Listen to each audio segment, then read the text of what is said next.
Siete pronti per conoscere insieme a me questo intrigante mazzo di tarocchi caratterizzato da simboli profondi e significativi che parlano direttamente all'anima? Bene, dopo la sigla analizzeremo insieme le illustrazioni dettagliate opera di Elisa Setzinger e scopriremo il mondo di simbolismo e intuizione dei Symbolic Soul Tarot.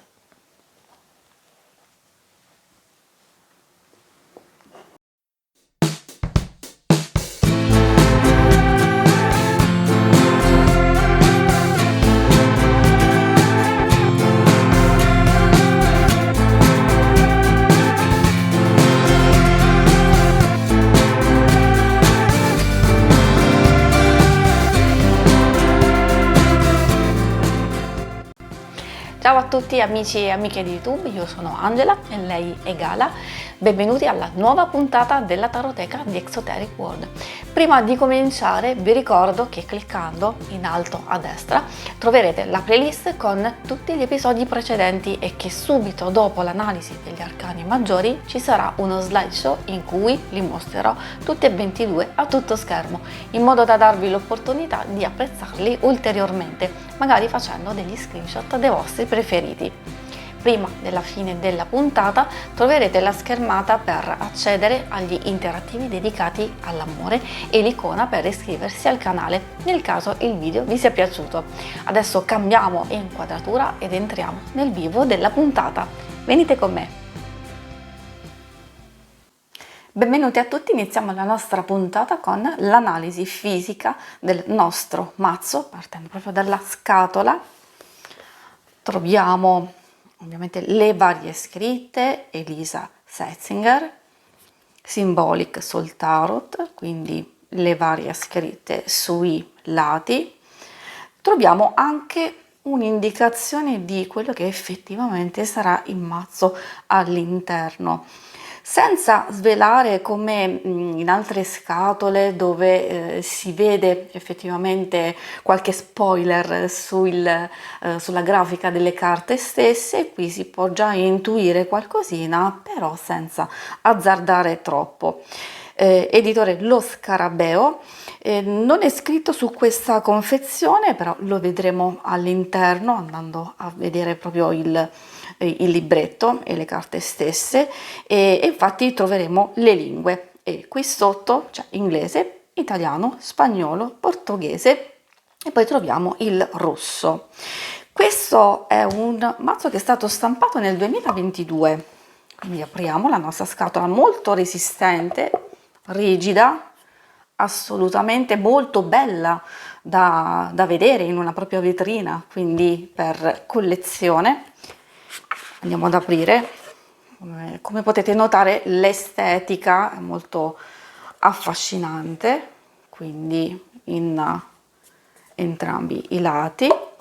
E adesso vediamo all'interno, troviamo il nostro libretto, la prima carta che è quasi come se fosse una copertina, dove troviamo anche il retro reversibile, quindi vuol dire che se ci troviamo il mazzo al contrario non riusciremo a capire appunto se le carte sono dritte o al rovescio, quindi affascinante anche questo. E poi troviamo alla fine l'ultima carta, di solito è pubblicitaria appunto dello Scarabeo stesso. Giusto indicativamente per farvi capire la grandezza del mazzo, ogni carta misura 7 cm x 12, totale spessore di tutto il mazzo è di 3,5 cm circa, quindi è vero, diciamo abbastanza consistente, però io ho delle mani abbastanza piccole e quindi riesco a tenerlo in mano. Le carte sono finitura opaca, come potete vedere. I colori di tutte le carte sono sul nero, bianco e dorato, oro, metallico, quindi lucido, però il resto appunto ha la finitura opaca. Le carte sono abbastanza rigide e quindi se volete possono essere anche personalizzate, ci farei un pensierino, perché no, sul fatto di colorare i bordi bianchi, magari appunto di riprendere l'oro delle carte stesse. Dicevo, sono abbastanza rigide, resistenti, forti, forse col tempo potrebbe esserci qualche difficoltà perché la finitura opaca tende a macchiarsi un po' facilmente, soprattutto per via diciamo, delle mani effettivamente, quindi bisogna fare un po' di attenzione e anche nei metodi di mescolamento. Io consiglio di utilizzare cose abbastanza semplici e delicate, onde evitare che i bordi si possano rovinare. Il libretto è abbastanza, diciamo, esaustivo, direi, con meraviglia, perché di solito lo scarabeo tende a dare più importanza alla parte in inglese e invece sono rimasta piacevolmente sorpresa perché è tutto equiparato, quindi sia inglese, lo spagnolo, l'italiano, il portoghese che il russo hanno la stessa, diciamo, quantità di pagine e quindi di significati e interpretazioni. Come vi dicevo, questa è una stampa del 2022, l'artista Elisa Setzinger, poi troveremo un'introduzione di Jonathan Bazzi e ovviamente tutto ciò che riguarda i significati e delle cose molto belle che sono state scritte sia riguardo l'artista sia appunto il mazzo stesso di Barbara Moore. A pagina 43 troviamo l'italiano. Non mi soffermerò troppo effettivamente per non togliervi assolutamente il gusto di andare a leggerlo. E troviamo appunto, come vi dicevo, la presentazione Symbolic Soul Tarot, tradotto tarocchi simbolici dell'anima. C'è questa presentazione molto, molto carina, molto poetica, l'introduzione stessa, leggere le carte, quindi dei suggerimenti su come avvicinarsi e approcciarsi a questo mazzo, scoprire i segreti dell'anima. Quindi direi che ci sono delle belle indicazioni. E anche sulle stese, varie tipologie, quindi varie stese a 3 sole carte, quindi sì, dei suggerimenti in breve, e poi tutti i significati degli arcani maggiori, dove insomma troviamo le parole chiave e poi una piccola proprio disquisizione sull'arcano, su ogni singolo arcano.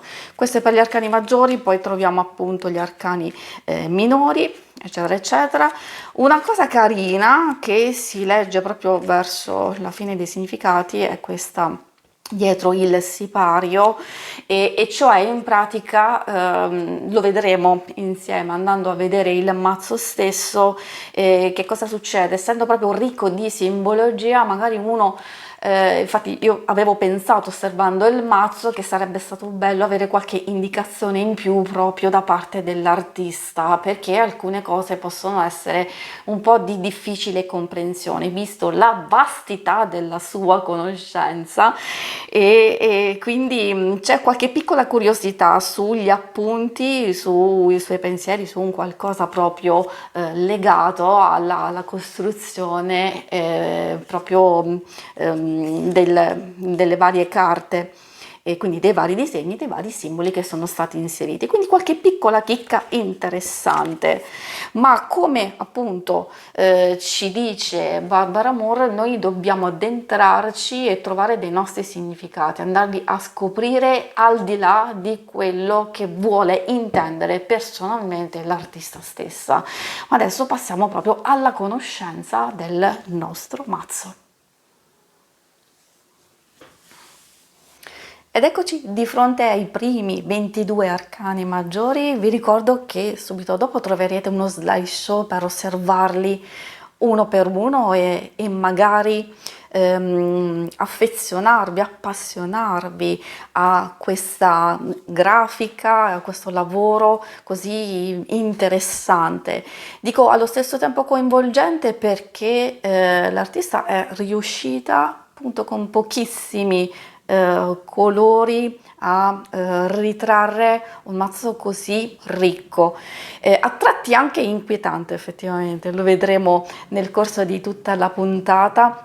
E lo potete vedere anche effettivamente nelle rappresentazioni. Qui troviamo i 22 arcani maggiori che ci fanno già più o meno intercettare lo stile di questo mazzo, e c'è un RVS, effettivamente un Rider-Waite-Smith, dove appunto troviamo, diversamente ai marsigliesi, la forza al numero 8 e la giustizia al numero 11.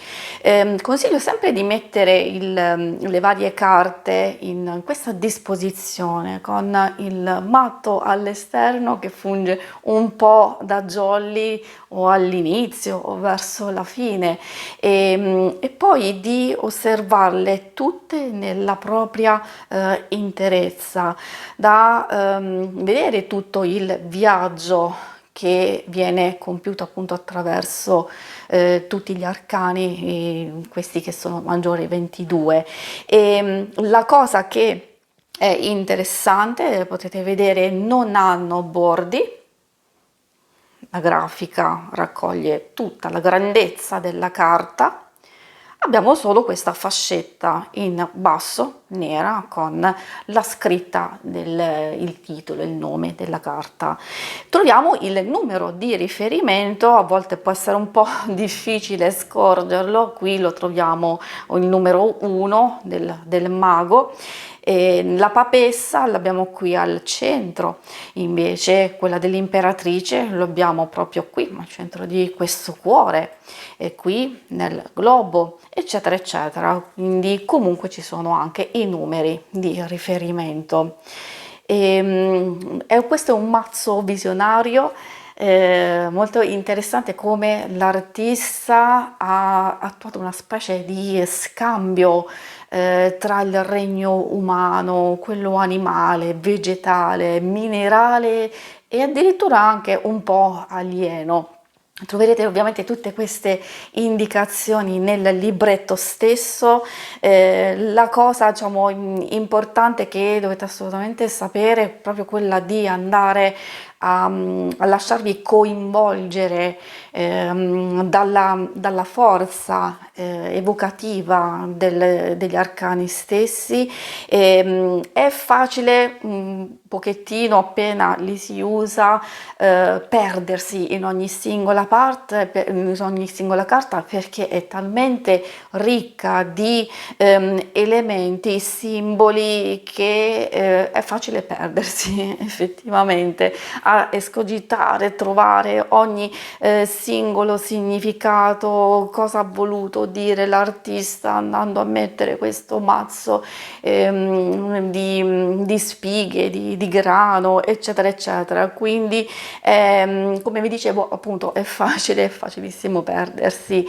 Qui potete visionare tutti i 22 arcani maggiori. Vi ricordo che se vi dovesse piacere questo mazzo, in descrizione trovate i link per acquistarlo. E adesso continuiamo il nostro percorso andando a vedere gli altri, con gli altri 56, e quindi i vari 4 gruppi.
Eccoci di fronte al primo gruppo, quello delle coppe, legato all'elemento acqua, alle emozioni, ai sentimenti, alla nostra interiorità e soprattutto ci aiutano a scoprire tutto quello che si muove dentro di noi.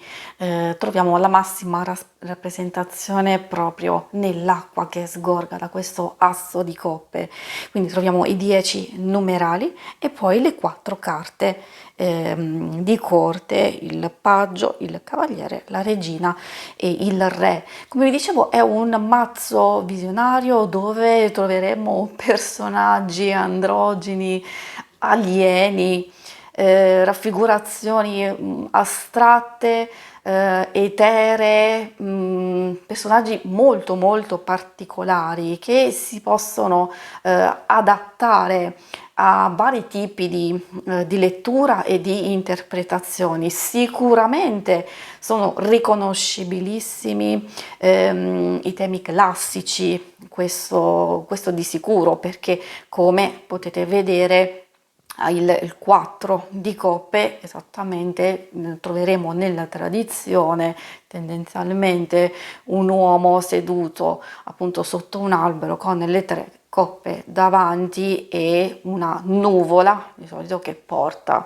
una coppa dietro alle spalle, e così vi posso raccontare effettivamente anche tutte le altre carte. Quindi la tradizione è riconoscibilissima, però per me è un mazzo quasi sovversivo, nel senso che alcune carte vanno un po' a sconvolgere alcune situazioni. Per esempio, più di tutte in questo caso troviamo il fante di coppe, dove di solito troveremo la testa del pesce che esce dalla coppa stessa. Invece questo è il contrario, insomma troviamo questo fanciullo, questo omino proprio all'interno della coppa stessa che sta tentando, sta indicando queste bollicine sospese, e poi troviamo il pesce, la testa di pesce proprio sull'umano, quello che vuole essere effettivamente. Quindi direi che è molto molto interessante questo mazzo. Se volete potete fermare il video in questo momento per osservare meglio le coppe e poi noi ci vediamo per andare a vedere i pentacoli. Eccoci di fronte al secondo gruppo, quello dei pentacoli o denari. Anche qui troviamo le nostre 10 carte numerali e poi il paggio, il cavaliere, la regina e il re, le 4 carte di corte.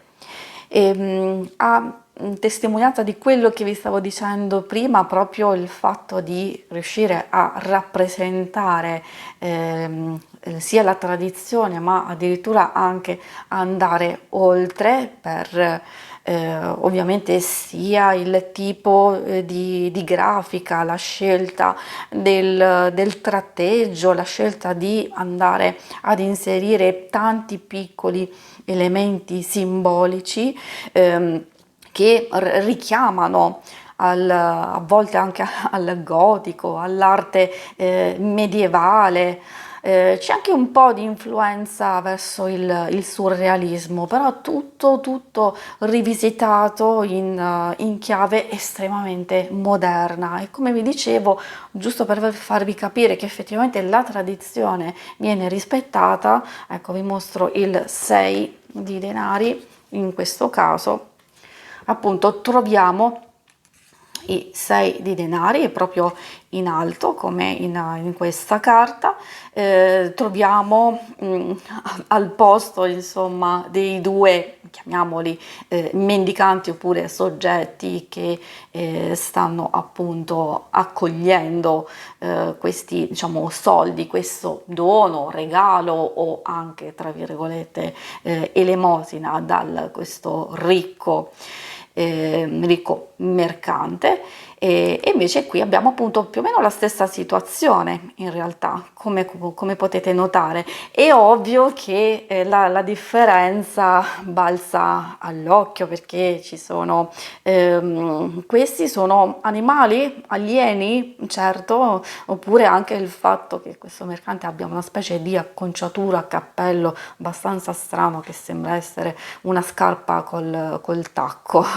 Va bene, molto molto simpatico. Anche qui, insomma, in realtà sin dall'inizio vi ho comunque detto che ci si potrebbe perdere tantissimo ad interrogarsi il perché è stato inserito un tale elemento in un certo modo, il perché affrontare magari con l'otto di denari questo laborioso essere pennuto, direi pennuto perché ha questa cresta che richiama un po' quello del gallo. E, insomma, ci si può interrogare veramente veramente tanto. Io vi lascio guardare questo gruppo di carte e adesso poi procediamo a vedere i bastoni. Eccoci di fronte al terzo gruppo, i bastoni legati all'elemento fuoco, alla nostra volontà, desiderio, a tutto quello che noi impieghiamo anche a livello di energie, soprattutto diciamo, fisiche e anche interiori per perseguire i nostri obiettivi. E anche qui appunto troviamo dall'1 al 10 e le 4 carte di corte e anche qui potete fermare il video per osservare meglio ogni singola carta. Una cosa che credo che avrete notato in tutto questo percorso fino adesso è un fattore comune a tutti i personaggi presenti nelle carte, è che gli occhi non hanno le pupille e quindi lo potete vedere voi anche diciamo, da questa carta. Cioè sono riempiti con l'oro e qui noi possiamo magari intercettare una possibile motivazione, quindi visto che sono lo specchio dell'anima e l'oro è comunque collegato alla spiritualità, alla ricchezza interiore e quindi è proprio attraverso questi occhi che noi possiamo scrutare la grandezza della nostra anima. È un mazzo che si presta ad un percorso di crescita, di evoluzione, quindi soprattutto interiore e spirituale, però se volete può essere anche letto per divinazione, per altri metodi di lettura, quindi sentitevi liberi assolutamente di poterli utilizzare come volete. Semplicemente anche assolutamente sì da collezione, quindi da mettere in vetrina perché sono bellissimi, o addirittura farci un bel quadro con tutte le carte insieme. E adesso andiamo a vedere l'ultimo seme, quello delle spade. Andiamo a concludere il nostro percorso andando a conoscere l'ultimo gruppo, quello delle spade, associato all'elemento aria. E, come potete vedere anche qui viene rispettata la tradizione e quindi possiamo dire proprio alla fine, vedete come con tre semplici colori, anzi quelli più affascinanti, quelli più particolari come il nero, il bianco e il dorato, si possa dare così tanta intensità, forza alla grafica, che fondamentalmente è abbastanza semplice se ci fate caso. Come vi dicevo, ok, c'è questo tratteggio, tutto abbastanza lineare, però allo stesso tempo ogni singola cosa ha il suo grado di coinvolgimento. Secondo me questo è un mazzo che possono usare tutti, quindi dai neofiti anche a chi è più esperto, e quindi è assolutamente consigliato, soprattutto a livello di collezionismo. Io consiglio anche, in realtà, come è saltato fuori nella puntata, di perdersi, questa è una piccola mia disquisizione, una cosa personale, di perdersi a prendere un'agendina, un quadernino dove annotare tutte le vostre possibili interpretazioni riguardo a un simbolo, magari estrarre una carta al giorno e lasciare che questa carta vi possa parlare. E quindi il fatto di perdersi non la vedo una cosa negativa, può essere utile soprattutto per conoscere e approfondire questo mazzo.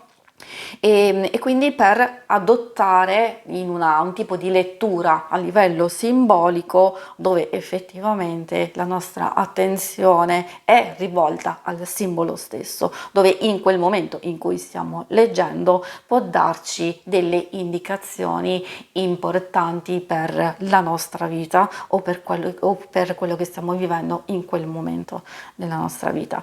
Quindi sentitevi liberi di poterli utilizzare come meglio credete. Se volete, magari ditemi nei commenti se già li conoscete, se già li usate, magari ditemi pure che cosa ne pensate. Noi ci vediamo alla prossima puntata. Se volete potete seguire altri video che faccio su YouTube, e se volete potete seguirmi anche su Instagram. Grazie di nuovo a tutti, alla prossima, ciao!